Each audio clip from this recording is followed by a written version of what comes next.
So I will probably... so what would you advise the Ugandan Parliament not to go through an election and disregard the letter from Yala? Right, Honourable Speaker and Honourable colleagues, if you allow me to study this matter, render a written opinion, confer with the CTC at Arusha, and understand what the issue is from their perspective, then we can render the necessary guidance. Right now, you have a letter that the IALA has given, and I'm sure the Parliament is well within its right to proceed with that, but we shall confer with them and guide them, because we think there is a misinterpretation of the law in that regard. Thank you. In the meantime, I will put a question for the verification team. I put a question that the 20 members whose names I've read be approved as a verification committee for the purpose of IALA by elections.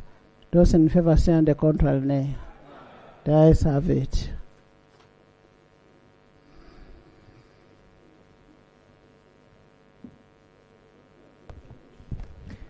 Honourable Speaker, I think we really are just trying to draw this House to not find ourselves running into a legal brick wall. So I actually do concur with the Attorney General, because our colleagues, the two colleagues who are current members of EALA and have now been elected to the 12th Parliament, are not MPs yet until they do swearing. Because what happens if, for example, God forbid, okay, let me use a lighter one. If, for example, court decides to throw one of them out before they swear in, somebody petitions and the matter is heard summarily, and no, the God forbid was for something worse. So I decided to use a lighter one. To say if any of these is thrown out, and so they don't get to swear in, they will not have become members of Parliament. So it's very important that we are careful with the law. These colleagues will become MPs after they have sworn in. But also, Right Honourable Speaker, have seen a communication by the CTC, the clerk to the community, which is actually disagreeing with the communication of the Speaker of EALA. The clerk to the community is saying these two members have not yet become members of Parliament of a partner state. Why? Because the swearing in has not happened. So there is quibbling now between the Speaker of EALA, the clerk to the community, and then there is us here proceeding with these matters. So I think we need to just wait it out a little bit and not be in a hurry, so that we are on the right side of the law. Honourable Speaker, the other issue tethered to that as well, you did mention that only colleagues belonging to the NRM can be nominated. I did not say only colleagues belonging to the NRM will be nominated. I emphasized that the colleagues that lost are NRM. I am an authority in that. And I don't doubt that you're the Speaker of Parliament. No, I am saying I am an authority because I took Parliament to court. No, actually, the ruling is the authority. But Right Honourable Speaker, here is the issue. The ruling is the authority, do agree, you're the one who I am the one who took it. Yes, and the ruling that was given becomes the authority. Here is the thing, though, Right Honourable Speaker. So you know that the rules were altered. Previously, the opposition had slots. There were 2 slots. So the NRM colleagues would choose their 7, and then the opposition would choose the 2. So the rules were altered. Now what happens is generic voting. So it's very possible for the opposition to actually have no representation at EALA. Or like is the current state to have just one, who we are also not too sure whether he is with us or with the colleagues on the NRM side. But that's for another day. The point is, somebody says we'll do a DNA. The point is, he is just one. Previously there were 2. If he had not gotten the threshold of the votes that would enable him fall within the 9, there's a very possible situation that we can have only NRM colleagues representing us at EALA. That's a problem, because now the slots that previously belonged to the opposition were taken away. So if now you have the voting as it happens, And our colleagues say, no, we should send just the NRM people. After all, we have the numbers. So the opposition doesn't get to be left out. I would like to urge this parliament to address that matter too, because it's important. In fact, in the past we were saying only 2, that's too little. But now that was taken away as well. We are all here, and the same way we are all here, it's important that all our voices are represented at the East African Legislative Assembly. Thank you. Thank you. Thank you. Members, this is not a matter. Before we get an opinion or before we get a letter, there are only 2 things that can stop us from having the election. A contrary letter from Yala or a court order. But for now, we are proceeding. Honorable members, this afternoon we will have Easter carols and the whole community service officiated by His Grace the Archbishop of Church of Uganda, the Most Reverend Dr. Samuel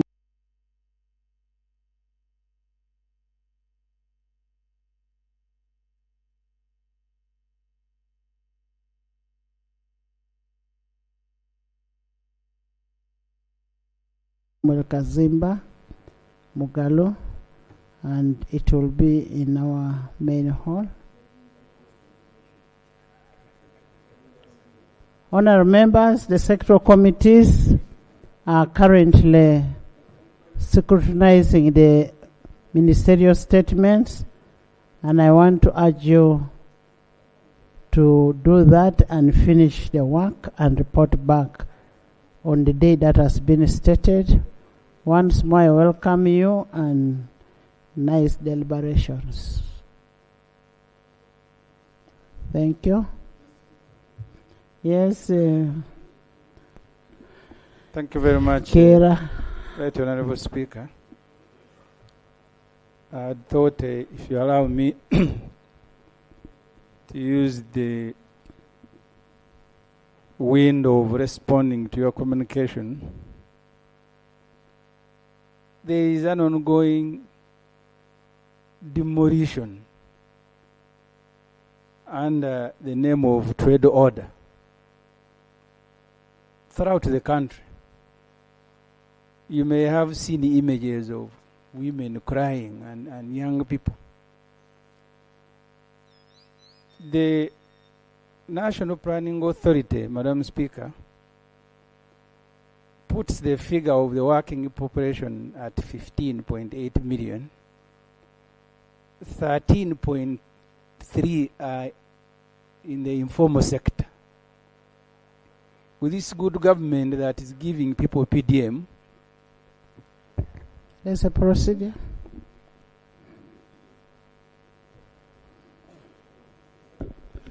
Madam Speaker, with due respect to my honorable colleague, the matter he's trying to raise is not in any way part of your communication.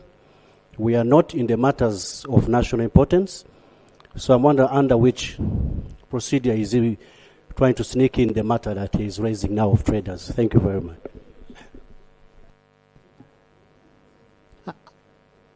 Was it part of the communication?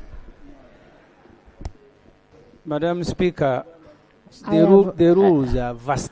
If you have read one... Honorable Semuju. Yes. We are going to go into matters of national importance. I was still waiting for a reaction on matters that I have raised. Speaker. I am still ruling. I was still waiting for matters arising out of my communication. Now that there are no matters arising, I will start with the Honorable Achuti on matters of national importance. Thank you, Right Honourable Speaker. I rise together with my colleagues from Oyam North, Kole South, Omoro County and Tochi County on a matter of national importance in regard to construction of the Kona Bohe, Kona Yeri, Chemebobi Road as part of the AFCON project. Right Honourable Speaker, in the next 1 year, Uganda will be hosting AFCON, and part of the commitments from government was on certain critical infrastructure projects. One of them was a Kibwa Stadium, which will be linked to the Gulu Airfield through the Kona Yer, Kona Bohe, Icheme Bobi Road. We are aware that the process for procurement was initiated and the contracting process also went ahead. We had approval by the Ministry of Works, clearance by the Solicitor General of the Ministry of Justice. However, the process stalled in the Ministry of Finance. We have been informed by the Ministry of Works that there has been a change in priority and this project is going to be dropped. Procurement has been done, contracting was ongoing. It is like reaching at the marriage altar, you've exchanged the vows, then you're told there is no ring to put on the finger. Right Honourable Speaker, we want to call for an urgent intervention on this matter, and we want to pray that one, the Ministry of Finance clarifies whether this project has indeed been dropped, because it was cleared by Ministry of Works, cleared by the Attorney General's office, Solicitor General's office, and now we are told at the Ministry of Finance it has been dropped, yet there was already a contractor that has been found in place. Right Honourable Speaker, I would like to give chance for information from my colleague from Oyam North, Dr. Eunice, where the road also traverses. Thank and you. Honourable Court. Thank you. Thank you, Dr. Eunice. Thank you very much, Right Honourable Speaker. Further to that, and I would like to thank Honourable Chuti very much for elaborating in detail progress or the lack of progress on that road. Honourable Speaker, the President himself, during his recent pledge, during his recent campaign tour in Oyam North, but also in the neighboring districts in the north, pledged to have this road tarmacked as a matter of priority. We also had a number of meetings, Honourable Chuti and myself, with the Minister of Works late last year to urge our communities, both in Kole and in Oyam, and also in Tochi, to accept, to sign, or to enter into an agreement with government by signing a commitment form or commitment forms to allow compensation to take place after the works have started. So it baffles me, Honourable Speaker, and the communities of Oyam and Kole, that this project, which is really important, can be left out at this critical time. So I would like the House and you, especially, Honourable Speaker, to urge or to direct the committees in charge and also the ministry in charge to prioritize this in this current budgeting process. Thank you very much. Government.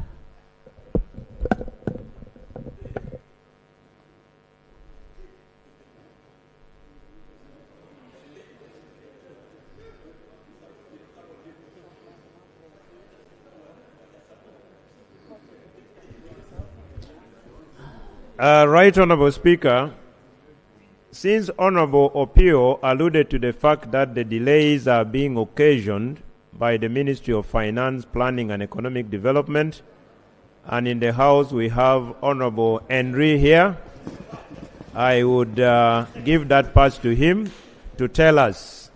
But substantially from the point of government, that road, Aboke, Ngai, Bobby, remains an AFCON road. We have not yet made any contrary decision. We are all aware that the delays are being occasioned at the point of signing the contract between the contractor, MS Samco, and the Ministry of Works. And to some extent, that delay, as you have alluded to, they allege is being occasioned by the Minister of Finance. Maybe I invite him to tell us. Finance. Honourable Minister of Finance.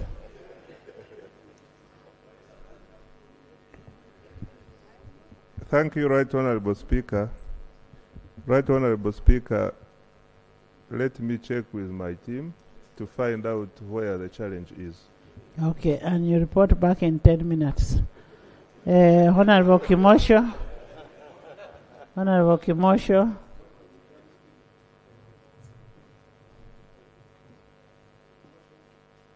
There's a motion.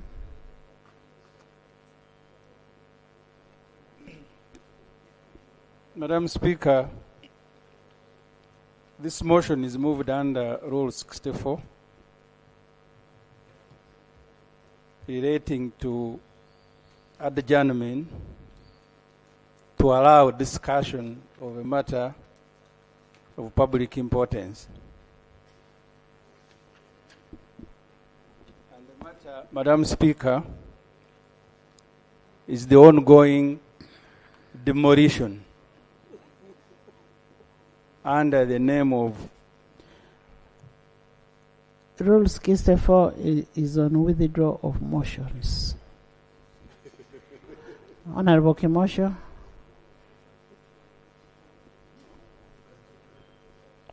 First get the right rule. Thank you. Thank you very much, Right Honourable Speaker. Right Honourable Speaker.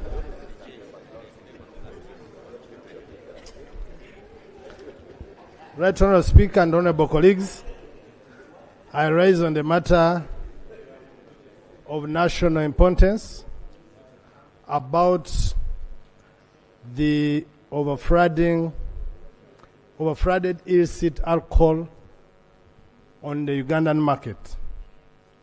Right Honourable Speaker and Honourable colleagues, the market is overflooded with illicit alcohol that is not approved by regulatory bodies, that is advertised as most of them are advertised as energy-giving drinks. On most of the radios, they tell men that when they drink, they will be like horses in bed, and it is becoming a public health danger, Right Honourable Speaker. And women are meant to be convinced that it enhances their marital exercising. Some women, thank you very much. Some are naturally gifted. Right Honourable Speaker, this issue has exacerbated the already worst situation of the non-communicable diseases. When you're moving around some villages, you see people's cheeks swollen, and you think they are growing in size when they are being affected by some of these drinks. You had allowed me, Right Honourable Speaker, to table some. If you accept, Right Honourable Speaker, I have some samples here. Have you tasted them? Right Honourable Speaker, it is very difficult for anyone who has contested to say they have not tested, because sometimes it's a requirement in the field. But personally, I have not. But Right Honourable Speaker, this is a very serious matter, and if you allow me, I can table some. Right Please Speaker. do.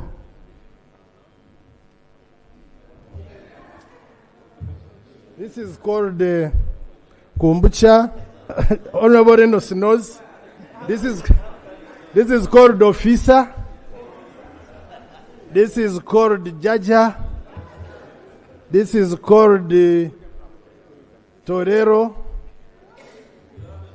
This is called Sabura. This is called Buganda. This is called Hero. This is called Chituzi. This is called Buhweju, from where Honourable Mr. comes from. This is called Diplomat. This is called LC5. This is called Kabiriti. This is called Sanyuka. Honourable Commander wants to test Sanyuka. This is called Boda Boda. I have so many Right Honourable Speaker here. This is called Kwetegereza. That when you take it, you understand things better. This is Katochi. This is Buganda kombucha. This is Leo. This is Leo. This is Hanewaraj. This is Mpenkoni. This is Kazero. This is Club 5. This is coffee flavored vodka. This is work. And you know what they are insinuating when they say this is work? This is called Embatura. At least I was able to get these. And they don't form quota of what is on our market. Some of them have the logo, but you cannot confirm that they are certified. So, Right Honourable Speaker, my prayer is that Minister of Trade, Procedure, Right Honourable. Yes, a procedure. Procedure, the products, Right Honourable Speaker, the products that are being displayed here, some of them are certified by UNBS. By UNBS. It would be, I don't know if it was possible for him to give us exactly which one he's complaining about and whether there is some research done to show that that is the one that is affecting Ugandans. It will be important, other than putting all of them here on the floor of Parliament. Honorable Akol, these products are a danger to human life. Let's stop protecting, even if they have been verified. But these are a danger to human life. Unless you're one of the beneficiaries. Lope is the one on the floor. Lope is on the floor. Right on about the is it because you're tall? Lope is on the floor. I had to extend a little bit because Honorable Akol has an interesting history in this house.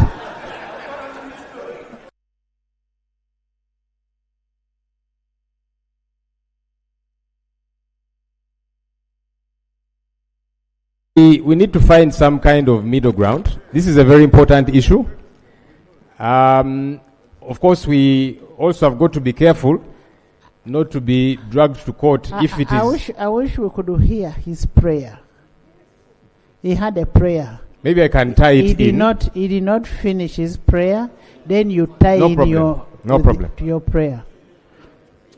Thank you, Right Honourable Speaker. And one of my prayers is that, Right Honourable Speaker, the Minister of Trade, first of all, brings a list of the certified, NBS certified products. Because while members argue that some of these have NBS logo, some are fake logos. So we need NBS to be on record on what is UNBS to be on record what is certified, what is of quality, but also, Right Honourable Speaker, we need to be... And what is not of human danger. Yes, we also need to know the ingredients of these, because they make people behave indifferent. So we need to know, we need to know, Right Honourable Speaker... Order. Members. And where need be, Right Honourable, we can subject them to government analytical laboratory, especially for those that have not been approved by UNBS. But second, Right Honourable Speaker, UCC should limit the method and the way they advertise. Because when you advertise that when you take it, you can fly, that is a misleading, it's a misleading advert. When you... Honorable members, can we have some order? And I want to tell you that the bill that we are going for, the National Drug Health Products Authority Bill,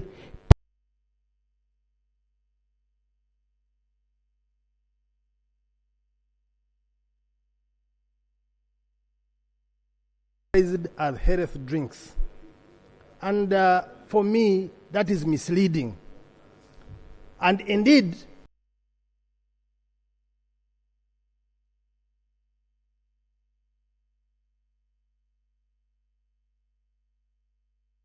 one that is not even tested, not certified. Thank you. So- There's information here.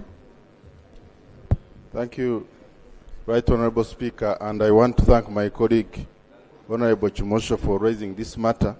The information which I have to give this House is that the Uganda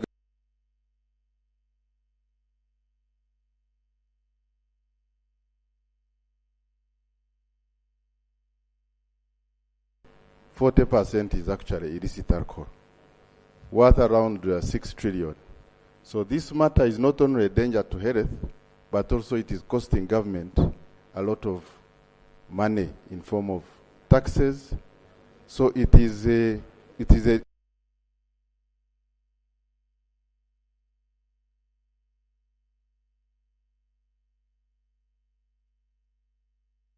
you are losing a lot of revenue, and therefore we need to have both the Minister of, I think should be both the Minister of Trade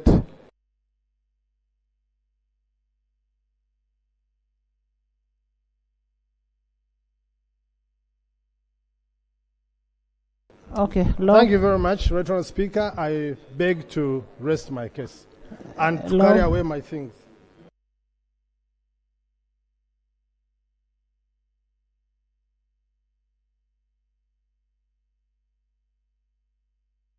Right Honourable Speaker, in 2023, I was chairperson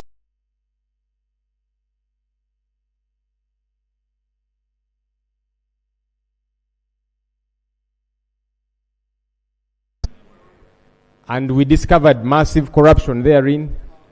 They certify products that do not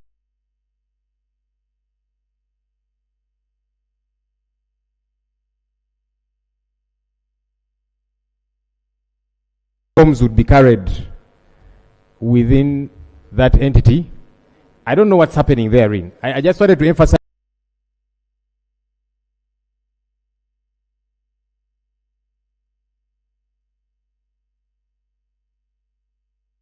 but some could be from UNBS, but then they don't meet the threshold due to the corruption that we discovered.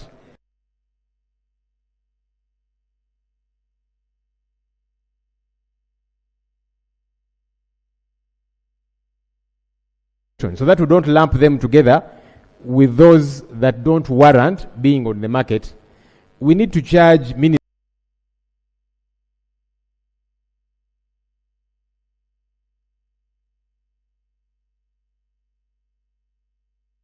limitations that Ministry of Health would help to come in, because people will keep dying if we don't do it.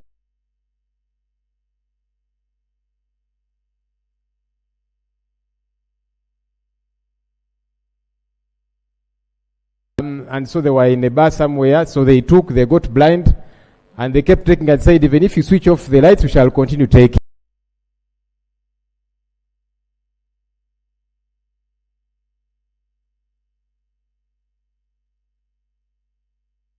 And then we do not, because we also don't want Parliament to be accused of frustrating certain genuine businesses out there.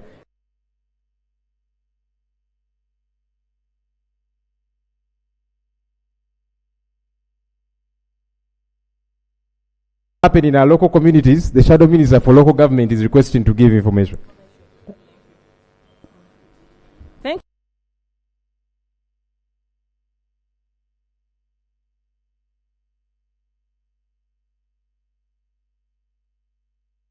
Honorable Muwuma moved a bill over this matter, and it's called the Food and Nutrition Bill.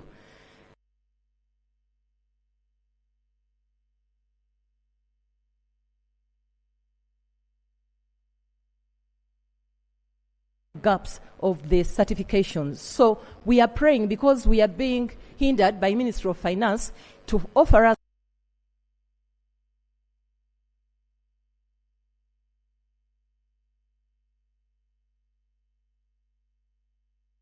us this certificate so that this issue is handled. Thank you. Dodi.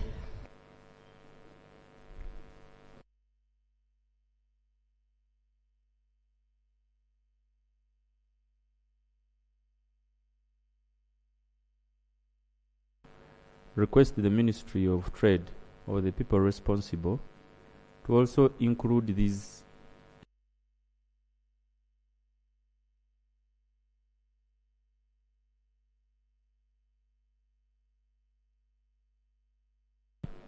you have very fake energy drinks. Some of them, I don't want to mention their names, but they have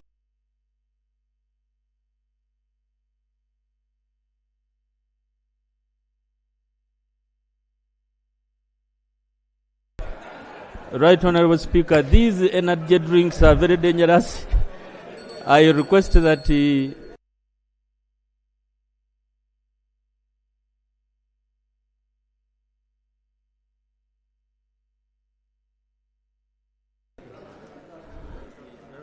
Aro.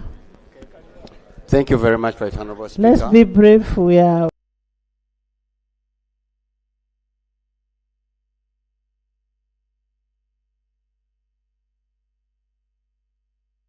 Honorable Speaker, my concern is majorly on the content.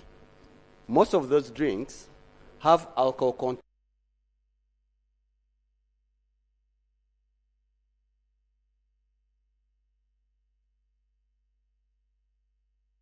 Five meals will have a content of 50% alcohol, meaning a villager or a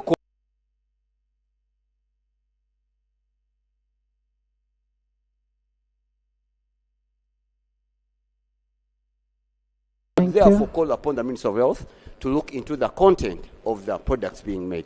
Thank you so much, Right Honorable Speaker. Thank you.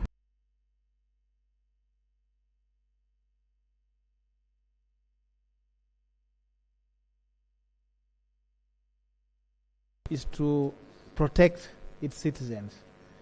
This problem is not only limited to drinks. In this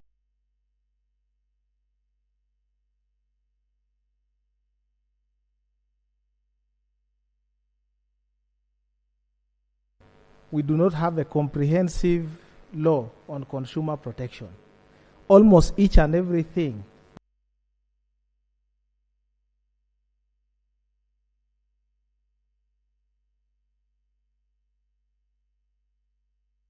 are consuming in some areas, they are being made around here. You go to mineral water that people are consuming, they're just being made in slums around.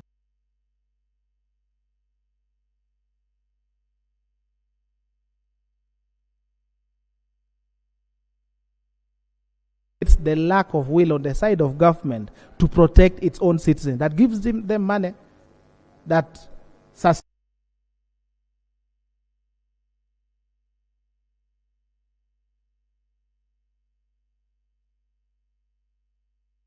protection law that will deal with all the aspects outside the issue of these drinks that my friend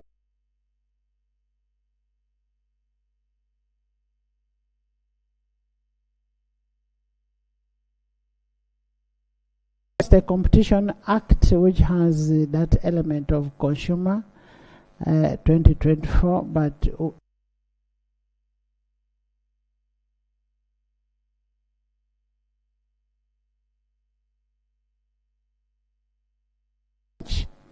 Research Services of the National Assembly of Kenya. We have Mr.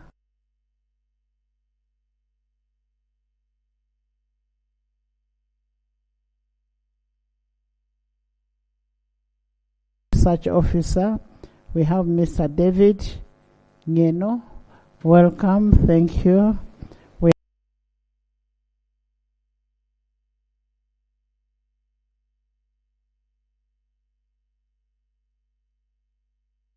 Someone, they are here on a benchmarking mission. You're most welcome. Join me in welcoming them.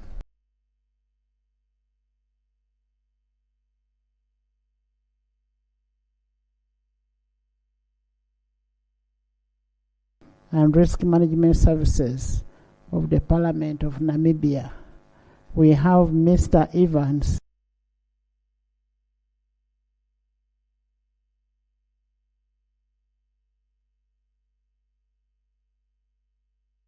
Security Operations, welcome.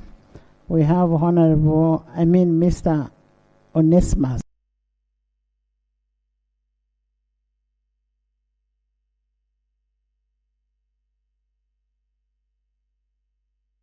Most welcome. Join me in welcoming them. In the VIP gallery,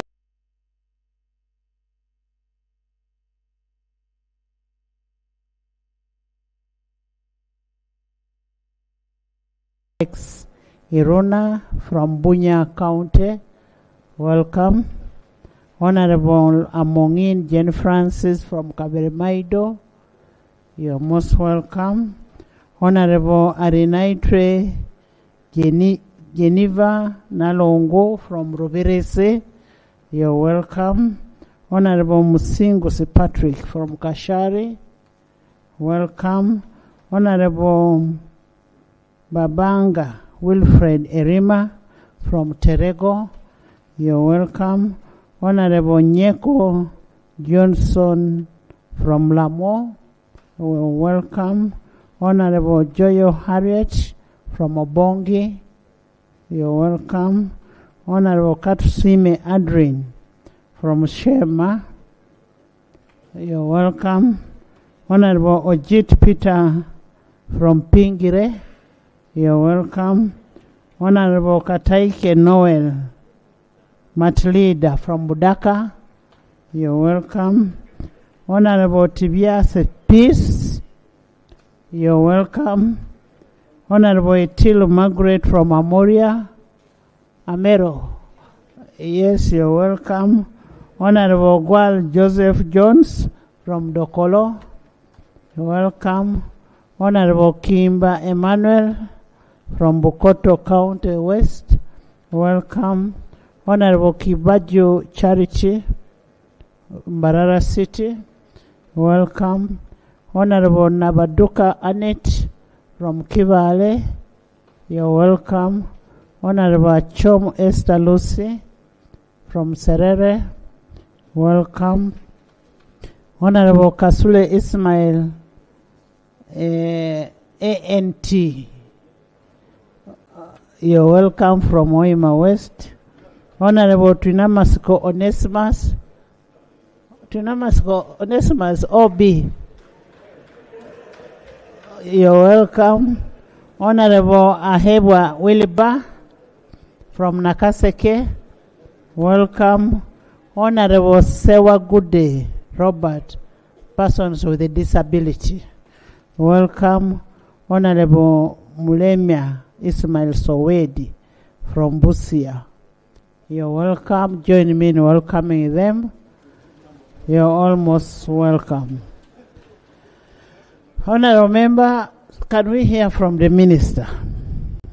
This is a very serious matter. Thank you, Madam Speaker. Yes. First, Thank you, Right Honorable Speaker. Are you raising on procedure, order, or what? Right Honorable Speaker, it's a small correction. I heard you introducing a member from Bukoto West, yet I am the only representative of Bukoto West in this house. So I just wanted it to be.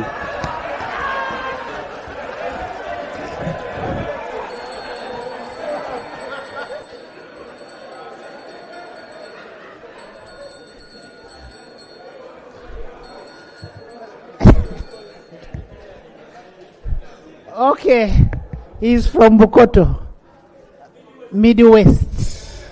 So much, Right Honorable Speaker, for the I had feared. He's called Kimba Emmanuel. Thank you so much, Right Honorable. Okay. I love the way people are protective of their constituencies.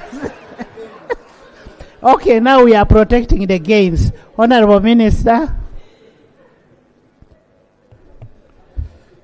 Thank you, Madam Speaker. First, I want to thank the Honorable Chimosho for raising this important point. I'm also wondering why he did not bring Mukama Nayamba and Mukomboti. He deliberately left them out. I don't know for what reason.